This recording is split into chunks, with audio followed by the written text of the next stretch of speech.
లేవియకాండము 7వ అధ్యాయము. అపరాధ పరిహారార్థ బలి అతి పరిశుద్ధము. దాని గూర్చిన విధి ఏదనగా, దహనబలి పశువులను వధించు చోట అపరాధ పరిహారార్థ బలి రూపమైన పశువులను వధింపవలెను. బలిపీఠము చుట్టూ దాని రక్తమును ప్రోక్షింపవలెను. దానిలో నుండి దాని క్రొవ్వంతటిని, అనగా దాని క్రొవ్విన తోకను, దాని ఆంత్రములలోని క్రొవ్వును, 2 మూత్రగ్రంథులను, డొక్కలపైనున్న క్రొవ్వును, మూత్రగ్రంథుల మీది క్రొవ్వును, కాలేజం మీది వపను తీసి దానినంతయు అర్పింపవలెను. యాజకుడు యెహోవాకు హోమముగా బలిపీఠం మీద వాటిని దహింపవలెను. అది అపరాధ పరిహారార్థ బలి. యాజకులలో ప్రతి మగవాడు దానిని తినవలెను. అది అతి పరిశుద్ధము. పరిశుద్ధ స్థలములో దానిని తినవలెను. పాప పరిహారార్థ బలిని గూర్చి గాని, అపరాధ పరిహారార్థ బలిని గూర్చి గాని విధి ఒక్కటే. ఆ బలి ద్రవ్యము దాని వలన ప్రాయశ్చిత్తము చేయు యాజకుని దగును. ఒకడు తెచ్చిన దహన బలిని ఏ యాజకుడు అర్పించునో, ఆ యాజకుడు అర్పించిన దహన బలి పశువు చర్మము అతనిది, అది అతని దగును. పొయ్యి మీద వండిన ప్రతి నైవేద్యమును కొండలోనే గాని పెనము మీదనే గాని కాల్చినది యావత్తును దానిని అర్పించిన యాజకునిది, అది అతని దగును. అది నూనె కలిసినదే గాని పొడిదే గాని మీ నైవేద్యములన్నిటినీ అహరోను సంతతి వారు సమముగా పంచుకొనవలెను.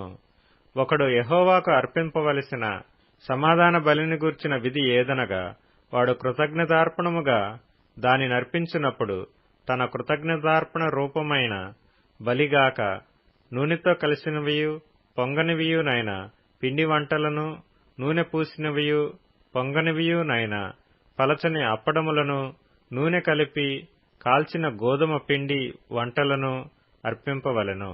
ఆ పిండి వంటలే కాక సమాధాన బలి రూపమైన కృతజ్ఞతా బలి ద్రవ్యములో పులిసిన రొట్టెను అర్పణముగా అర్పింపవలెను. మరియు ఆ అర్పణములలో ప్రతి దానిలో నుండి ఒకదాని యెహోవాకు ప్రతిష్టార్పణముగా అర్పింపవలెను. అది సమాధాన బలి పశు రక్తమును ప్రోక్షించిన యాజకునిది, అది అతని దగును. సమాధాన బలిగా తాను అర్పించు కృతజ్ఞతా బలి పశువును అర్పించు దినమే దాని మాంసమును తినవలెను. దానిలోనిది ఏదియు మరునాటికి ఉంచుకొనకూడదు. అతడు అర్పించు బలి మ్రొక్కుబడియే గాని స్వేచ్ఛార్పణయే గాని అయిన ఎడల అతడు దాని నర్పించునాడే తినవలెను. మిగిలినది మరునాడు తినవచ్చును. 3వ నాడు ఆ బలి పశువు మాంసములో మిగిలిన దాన్ని అగ్నితో కాల్చివేయవలెను. ఒకడు తన సమాధాన బలి పశు మాంసములో కొంచెమైనను 3వ నాడు తినిన ఎడల అది అంగీకరింపబడదు. అది అర్పించిన వానికి సమాధాన బలిగా ఎంచబడదు, అది హేయము. దాని తినువాడు తన దోష శిక్షను భరించును. అపవిత్రమైన దేనికైనను తగిలిన మాంసమును తినకూడదు, అగ్నితో దానిని కాల్చివేయవలెను. మాంసము విషయమైతే పవిత్రులందరూ మాంసమును తినవచ్చును గాని, ఒకడు తనకు అపవిత్రత కలిగియుండగా యెహోవాకు అర్పించు సమాధాన బలి పశు మాంసములో కొంచెమైనను తినిన ఎడల వాడు ప్రజలలో నుండి కొట్టివేయబడును. ఎవడు మనుషుల అపవిత్రతనే గాని అపవిత్రమైన జంతువునే గాని ఏ అపవిత్రమైన వస్తువునే గాని తాకి యెహోవాకు అర్పించు సమాధాన బలి పశు మాంసమును తిన్నో వాడు ప్రజలలో నుండి కొట్టివేయబడును. మరియు యెహోవా మోషేకు ఇలాగు సెలవిచ్చెను, నీవు ఇశ్రాయేలీయులతో ఇట్లనుము, ఎద్దుదే గాని గొర్రెదే గాని మేకదే గాని దేని క్రొవ్వును మీరు తినకూడదు. చచ్చిన దాని క్రొవ్వును, చీల్చిన దాని క్రొవ్వును ఏ పనికైనను వినియోగపరచవచ్చును గాని దానినేమాత్రమును తినకూడదు. ఏలయనగా మనుష్యులు యెహోవాకు హోమముగా అర్పించు జంతువులలో దేని క్రొవ్వునైనను తినినవాడు తన ప్రజలలో నుండి కొట్టివేయబడును. మరియు పక్షిదే గాని జంతువుదే గాని మీ నివాసములన్నిటిలో తినకూడదు. ఎవడు రక్తము తినునో వాడు తన ప్రజలలో నుండి కొట్టివేయబడును. మరియు యెహోవా మోషేకు ఇలాగ సెలవిచ్చెను, నీవు ఇశ్రాయేలీయులతో ఇట్లనుము, ఎవడు యెహోవాకు సమాధాన బలి ద్రవ్యములను తెచ్చునో వాడు ఆ ద్రవ్యములలో నుండి తాను అర్పించున్నది యెహోవా సన్నిధికి తేవలెను. అతడు తన చేతులలోనే యెహోవాకు హోమ ద్రవ్యములను అనగా బోర మీది క్రొవ్వును తేవలెను. యెహోవా సన్నిధిని అల్లాడింపబడు అర్పణముగా దానిని అల్లాడించుటకు బోరతో దానిని తేవలెను. యాజకుడు బలిపీఠం మీద ఆ క్రొవ్వును దహింపవలెను గాని బోర అహరోనుకును అతని సంతతి వారికిని చెందును. సమాధాన బలి పశువులలో నుండి ప్రతిష్ఠార్పణముగా యాజకుని కుడి జబ్బనియ్యవలెను. అహరోను సంతతి వారిలో ఎవడు సమాధాన బలియగు పశువు రక్తమును క్రొవ్వును అర్పించునో కుడి జబ్బ వానిదగును. ఏలయనగా ఇశ్రాయేలీల యొద్ద నుండి అనగా వారి సమాధాన బలి ద్రవ్యములలో నుండి అల్లాడించిన బోరను ప్రతిష్ఠితమైన జబ్బను తీసుకుని నిత్యమైన కట్టడ చొప్పున యాజకుడైన అహరోనుకును అతని సంతతి వారికిని ఇచ్చియున్నాను. వారు తనకు యాజకులగునట్లు యెహోవా వారిని చేరదీసిన దినమందు యెహోవాకు అర్పించు హోమ ద్రవ్యములలో నుండినది అభిషేకమును బట్టి అహరోనుకును అభిషేకమును బట్టియే అతని సంతతి వారికిని కలిగెను. వీటిని ఇశ్రాయేలీయులు వారికియ్యవలెనని యెహోవా వారికి అభిషేకించిన దినమున వారి తరతరములకు నిత్యమైన కట్టడగా నియమించెను. ఇది దహన బలిని గూర్చియు అపరాధ పరిహారార్థపు నైవేద్యమును గూర్చియు పాప పరిహారార్థ బలిని గూర్చియు అపరాధ పరిహారార్థ బలిని గూర్చియు ప్రతిష్ఠార్పణమును గూర్చియు సమాధాన బలిని గూర్చియు చేయబడిన విధి. ఇశ్రాయేలీయులు యెహోవాకు అర్పణములను తీసుకొని రావలెనని సీనాయి అరణ్యములో ఆయన ఆజ్ఞాపించిన దినమున యెహోవా సీనాయి కొండ మీద మోషేకు అలాగుననే ఆజ్ఞాపించెను. లేవీకాండము 8వ అధ్యాయము. మరియు యెహోవా, నీవు అహరోనును అతని కుమారులను వారి వస్త్రములను అభిషేక తైలమును పాప పరిహారార్థ బలి రూపమైన కోడెను 2 పొట్టేళ్లను గంపెడు పొంగని భక్ష్యములను తీసుకుని ప్రత్యక్షపు గుడారము యొక్క ద్వారమునొద్దకు సర్వ సమాజమును సమకూర్చుమనగా యెహోవా మోషేకు ఆజ్ఞాపించినట్లు అతడు చేసెను. సమాజము ప్రత్యక్షపు గుడారము యొక్క ద్వారమునొద్దకు కూడిరాగా మోషే సమాజముతో, చేయవలెనని యెహోవా ఆజ్ఞాపించిన కార్యము ఇదే అనెను. అప్పుడు మోషే అహరోనును అతని కుమారులను దగ్గరకు తీసుకుని వచ్చి నీళ్లతో వారికి స్నానము చేయించెను. తరువాత అతడు అతనికి చొక్కాయిని తొడిగి అతనికి దట్టీని కట్టి నిలువు టంగీని ఏఫోదును వేసి ఏఫోదు యొక్క విచిత్రమైన నడికట్టును అతనికి కట్టి దానివలన అతనికి ఏఫోదును బిగించి అతనికి పతకము వేసి ఆ పతకములో ఊరీము తుమ్మీమను వాటిని ఉంచి అతని తల మీద పాగాను పెట్టి ఆ పాగా మీదను అతని నొసట పరిశుద్ధ కిరీటముగా బంగారు రేకును కట్టెను. ఇట్లు యెహోవా మోషేకు ఆజ్ఞాపించెను. మరియు మోషే అభిషేక తైలమును తీసుకుని మందిరమును దానిలోనున్న సమస్తమును అభిషేకించి వాటిని ప్రతిష్ఠించెను. అతడు దానిలో కొంచెము 7 మారులు బలిపీఠం మీద ప్రోక్షించి బలిపీఠమును దాని ఉపకరణములన్నిటినీ గంగాళమును దాని పీటను ప్రతిష్ఠించుటకై వాటిని అభిషేకించెను. మరియు అతడు అభిషేక తైలములో కొంచెము అహరోను తల మీద పోసి అతని ప్రతిష్ఠించుటకై అతనిని అభిషేకించెను. అప్పుడతడు అహరోను కుమారులను దగ్గరకు తీసుకుని వచ్చి వారికి చొక్కాయిలను తొడిగి వారికి దట్టీలను కట్టి వారికి కుళ్ళాయిలను పెట్టెను. ఇట్లు యెహోవా మోషేకు ఆజ్ఞాపించెను. అప్పుడతడు పాప పరిహారార్థ బలిగా ఒక కోడెను తీసుకుని వచ్చెను. అహరోనును అతని కుమారులను పాప పరిహారార్థ బలి రూపమైన ఆ కోడె తల మీద తమ చేతులుంచిరి.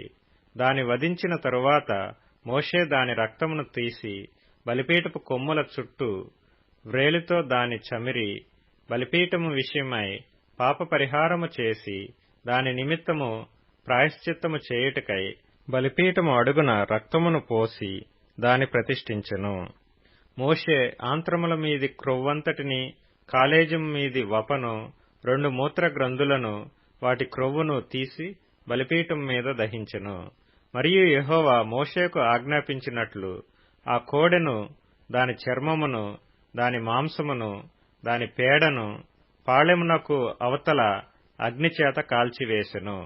తరువాత అతడు దహనబలిగా ఒక పొట్టేలును తీసుకొని వచ్చెను. అహరోనును అతని కుమారులను ఆ పొట్టేలి తల మీద తమ చేతులుంచిరి. అప్పుడు మోషే దానిని వధించి బలిపీఠము చుట్టూ దాని రక్తమును ప్రోక్షించెను. అతడు ఆ పొట్టేలు యొక్క అవయములను విడతీసి దాని తలను, అవయవములను, క్రొవ్వును దహించెను. అతడు దాని ఆంత్రములను, కాళ్లను నీళ్లతో కడిగి ఆ పొట్టేలంతయు బలిపీఠం మీద దహించెను. యెహోవా మోషేకు ఆజ్ఞాపించినట్లు అది ఇంపైన సువాసన గల దహన బలి ఆయెను. అది యెహోవాకు హోమము. అతడు రెండవ పొట్టేలును, అనగా ఈ ప్రతిష్ఠితమైన పొట్టేలును తీసుకొని రాగా, అహరోనును అతని కుమారులను ఆ పొట్టేలి తల మీద తమ చేతులుంచిరి.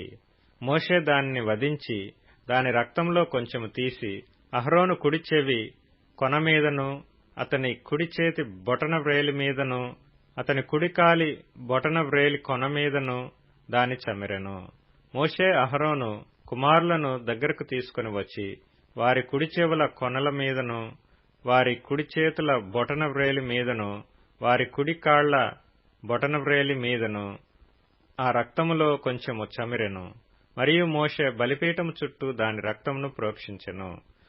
తరువాత అతడు దాని క్రొవ్వును, క్రొవ్విన తోకను, ఆంత్రముల మీది క్రొవ్వంతటిని, కాలేజం మీది వపను, 2 మూత్ర గ్రంథులను, వాటి క్రొవ్వును, కుడి జబ్బను తీసి యెహోవా సన్నిధిని గంపెడు పులియని భక్ష్యములలో నుండి పులియని యొక్క పిండి వంటను నూనె గలదై పొడిచిన యొక్క భక్ష్యమును, ఒక పలచని అప్పడమును తీసి ఆ క్రొవ్వు మీదను, ఆ కుడి జబ్బ మీదను వాటిని ఉంచి అహరోను చేతుల మీదను అతని కుమారుల చేతుల మీదను వాటన్నిటినీ ఉంచి అల్లాడింపబడు అర్పణముగా యెహోవా సన్నిధిని వాటిని అల్లాడించెను. అప్పుడు మోషే వారి చేతుల మీద నుండి వాటిని తీసి బలిపీఠం మీదనున్న దహనబలి ద్రవ్యము మీద వాటిని దహించెను. అవి ఇంపైన సువాసన గల ప్రతిష్ఠార్పణలు. అది యెహోవాకు హోమము. మరియు మోషే దాని బోరను తీసి అల్లాడింపబడు అర్పణముగా యెహోవా సన్నిధిని దానిని అల్లాడించెను. ప్రతిష్ఠార్పణ రూపమైన పొట్టేలిలో అది మోషే వంతు. అట్లు యెహోవా మోషేకు ఆజ్ఞాపించెను. మరియు మోషే అభిషేక తైలములో కొంతయు, బలిపీఠం మీది రక్తములో కొంతయు తీసి అహరోను మీదను, అతని వస్త్రముల మీదను, అతని కుమారుల మీదను, అతని కుమారుల వస్త్రముల మీదను దానిని ప్రోక్షించి అహరోనును, అతని వస్త్రములను, అతని కుమారులను, అతని కుమారుల వస్త్రములను ప్రతిష్ఠించెను. అప్పుడు మోషే అహరోనుతోనూ అతని కుమారులతోనూ ఇట్లనెను: ప్రత్యక్షపు గుడారము యొక్క ద్వారమునొద్ద ఆ మాంసమును వండి అహరోనును అతని కుమారులను తినవలెనని నేను ఆజ్ఞాపించినట్లు అక్కడనే దానిని ప్రతిష్ఠిత ద్రవ్యములు గల గంపలోని భక్ష్యములను తినవలెను. ఆ మాంసములోను భక్ష్యములోను మిగిలినది అగ్నిచేత కాల్చివేయవలెను. మీ ప్రతిష్ఠ దినములు తీరు వరకు 7 దినములు ప్రత్యక్షపు గుడారము యొక్క ద్వారమునొద్ద నుండి బయలు వెళ్లకూడదు. 7 దినములు మోషే మీ విషయములో ఆ ప్రతిష్ఠను చేయుచుండును. మీ నిమిత్తము ప్రాయశ్చిత్తము చేయుటకై అతడు నేడు చేసినట్లు చేయవలెనని యెహోవా ఆజ్ఞాపించెను. మీరు చావకుండునట్లు మీరు ప్రత్యక్షపు గుడారము యొక్క ద్వారమునొద్ద 7 దినముల వరకు రేయింబగళ్లుండి యెహోవా విధించిన విధిని ఆచరింపవలెను. నాకు అట్టి ఆజ్ఞ కలిగెను. యెహోవా మోషే ద్వారా ఆజ్ఞాపించినవన్నీ అహరోనును అతని కుమారులను చేసిరి. లేవీకాండము 9వ అధ్యాయము. 8వ దినమున మోషే అహరోనును అతని కుమారులను ఇశ్రాయేలీల పెద్దలను పిలిపించి అహరోనుతో ఇట్లనెను: నీవు పాప పరిహారార్థ బలిగా నిర్దోషమైన యొక్క కోడి దూడను, దహనబలిగా నిర్దోషమైన యొక్క పొట్టేలును యెహోవా సన్నిధికి తీసుకొని రమ్ము.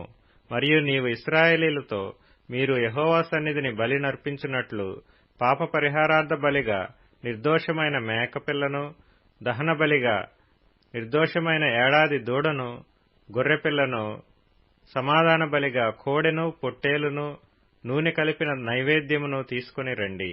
నేడు యెహోవా మీకు కనబడును అని చెప్పుము. మోషే ఆజ్ఞాపించిన వాటిని వారు ప్రత్యక్షపు గుడారము నెదుటికి తీసుకొని వచ్చిరి. సమాజమంతయు దగ్గరకు వచ్చి యెహోవా సన్నిధిని నిలువగా మోషే, మీరు చేయవలనని యెహోవా ఆజ్ఞాపించినది ఇదే, అట్లు చేయుడి, అప్పుడు యెహోవా మహిమ మీకు కనబడుననెను. మరియు మోషే అహరోనుతో ఇట్లనెను, నీవు బలిపీఠము నొద్దకు వెళ్లి పాపపరిహారార్థ బలిని దహన బలిని అర్పించి నీ నిమిత్తమును ప్రజల నిమిత్తమును ప్రాయశ్చిత్తము చేసి ప్రజల కొరకు అర్పణము చేసి యెహోవా ఆజ్ఞాపించినట్లు వారి నిమిత్తము ప్రాయశ్చిత్తము చేయుము. కాబట్టి అహరోను బలిపీఠము దగ్గరకు వెళ్లి తన కొరకు పాప పరిహారార్థ బలిగా ఒక దూడను వధించెను. అహరోను కుమారులు దాని రక్తమును అతని యొద్దకు తేగా అతడు ఆ రక్తములో తన వ్రేలు ముంచి బలిపీఠపు కొమ్ముల మీద దాని చమిరి బలిపీఠము అడుగున ఆ రక్తమును పోసెను. దాని క్రొవ్వును మూత్ర గ్రంథులను కాలేజం మీది వపను బలిపీఠం మీద దహించెను. అట్లు యెహోవా మోషేకు ఆజ్ఞాపించెను. దాని మాంసమును చర్మమును పాళెము వెలుపల అగ్నితో కాల్చివేసెను. అప్పుడతడు దహనబలి పశువును వధించెను.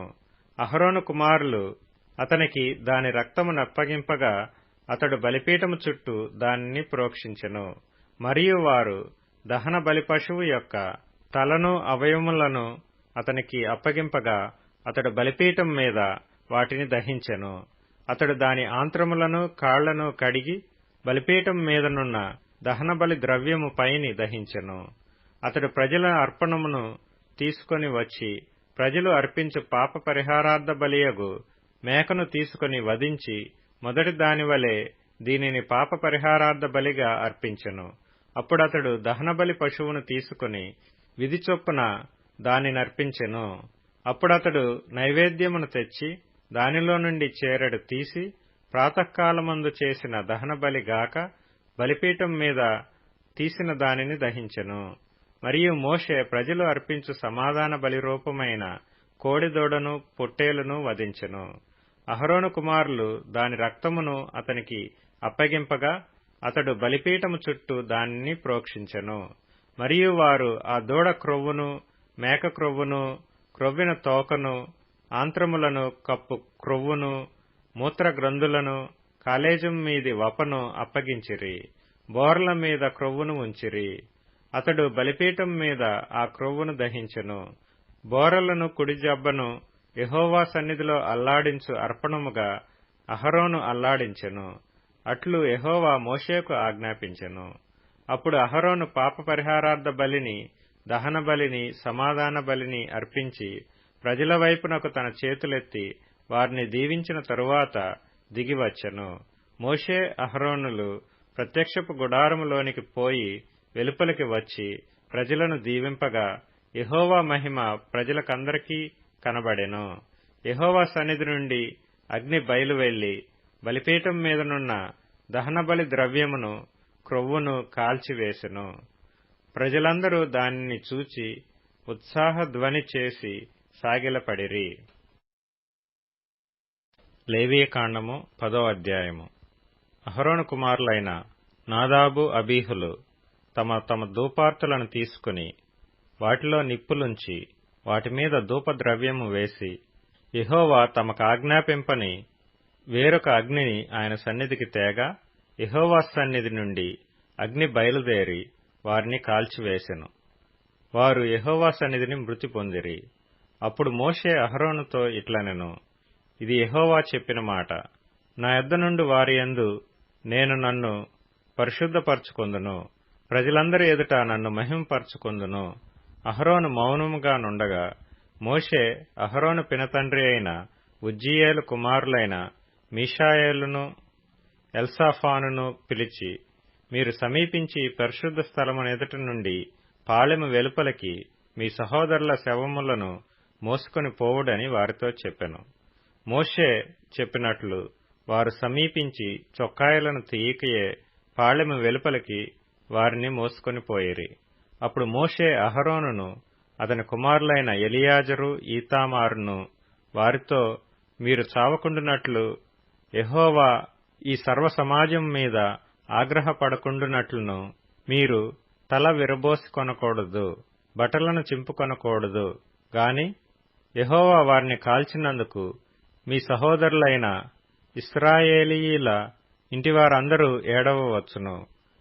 యెహోవా అభిషేక తైలము మీ మీదనున్నది గనుక మీరు చావకుండునట్లు మీరు ప్రత్యక్షపు గుడారము యొక్క ద్వారములో నుండి బయలు వెళ్ళకూడదనెను. వారు మోషే చెప్పిన మాట చొప్పున చేసిరి. మరియు యెహోవా అహరోనుతో ఇట్లనెను, మీరు ప్రత్యక్షపు గుడారములోనికి వచ్చినప్పుడు మీరు చావకుండునట్లు నీవును నీ కుమారులను ద్రాక్షారసమునే గాని మద్యమునే గాని త్రాగకూడదు. మీరు ప్రతిష్ఠింపబడిన దాని నుండి లౌకికమైన దానిని, అపవిత్రమైన దాని నుండి పవిత్రమైన దానిని వేరు చేయుటకును యెహోవా మోషే చేత ఇశ్రాయేలీయులకు ఆజ్ఞాపించిన సమస్త విధులను మీరు వారికి బోధించుటకును ఇది మీ తరతరములకు నిత్యమైన కట్టడ.